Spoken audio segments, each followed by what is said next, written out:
Oi, gente, tudo bem com vocês? Aqui é a professora Luísa e hoje a gente vai falar um pouquinho junto sobre globalização. Esse é o nosso assunto do segundo ano, nesse para a gente encerrar esse trimestre, e é muito importante que a gente continue a entender como que esse processo que se inicia lá no século XIX, com o aumento de trocas comerciais, vai mudar completamente as nossas vidas, dominando hoje o nosso cotidiano, as nossas escolhas, a nossa forma de viver no mundo. A gente vai falar um pouquinho também sobre o Brasil nessa história, como que o Brasil se encaixa nesse processo de globalização. A gente viu que existem vários tipos de globalização. A globalização econômica traz as políticas do neoliberalismo, as economias nacionais e os preços comandados agora pelo mercado internacional, com grandes multinacionais e bancos dominando a economia global. A prioridade é sempre para as exportações. Grande exemplo está na economia do nosso município, que é voltada para a agroexportação. Além disso, vemos um forte setor empresarial privatizado, a interferência mínima do Estado na economia e a diminuição do investimento em políticas sociais. A ideia é um mercado cada vez mais individualista, ao mesmo tempo que as trocas agora acontecem em nível global, com diversas trocas culturais entre as pessoas, junto com as trocas de valores e produtos. Há também uma globalização além da troca comercial, além da economia, a globalização social. Isso gera um processo muito importante da gente saber de desigualdades. Agora que o mundo tem capacidade produtiva máxima, em que muitas vezes sobra alimento, sobra produtos, sobra também muita desigualdade. Aí se estabelece a divisão internacional do trabalho, uma desigualdade muito forte, tanto interna, entre classes sociais dentro de um mesmo país, mas também entre países. Alguns países tendo bastante vantagem na acumulação de riquezas, onde, por exemplo, fica a sede das maiores multinacionais.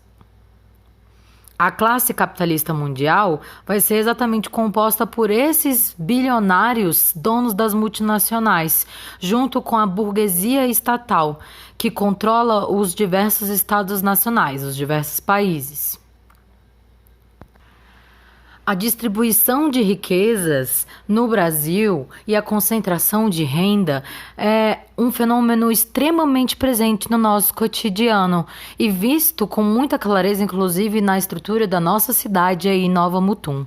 É importante compreendermos que esse processo ele aumenta as desigualdades. Então é importante a gente entender esse processo de acordo com não só com as ideias e valores globais, mas entender a nossa realidade local, a realidade do Brasil e da nossa cidade. É isso que a gente vai tentar fazer aqui juntos, falando um pouquinho sobre como que o Brasil se encaixa nesse cenário aí de globalização.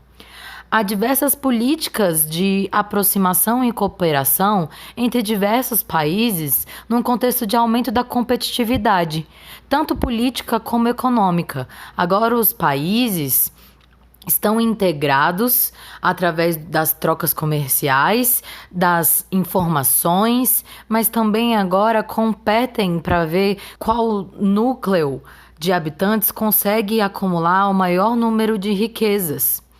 Nesse cenário, começam a surgir diversos blocos econômicos e políticos, alianças de cooperação entre países de um mesmo continente, de uma mesma região, falantes de uma mesma língua, por exemplo. O primeiro deles, e talvez o mais importante na nossa memória, que aparece na nossa memória, é a União Europeia, que foi criada após a Segunda Guerra Mundial, em 1957. São aí selecionados alguns países que firmam vários acordos políticos, inclusive unificando a sua moeda. Aí acontece a regionalização das decisões. Agora, as políticas que valem para um país valem para todo um continente. Aos poucos, os países da União Europeia foram aumentando. Vários países foram entrando dentro dessa abertura para o comércio local. Do modelo europeu, vários outros países no globo vão fazer o mesmo tipo de acordo político ou econômico. Semana que vem a gente vai falar um pouquinho sobre como o Brasil faz parte desses blocos, como que o Brasil se encaixa e quais são as principais mudanças que a inserção nesses blocos econômicos causa. Então, na semana que vem a gente continua falando de globalização, beleza, galera? Não deixem de deixar o comentário aqui embaixo de vocês. E até logo!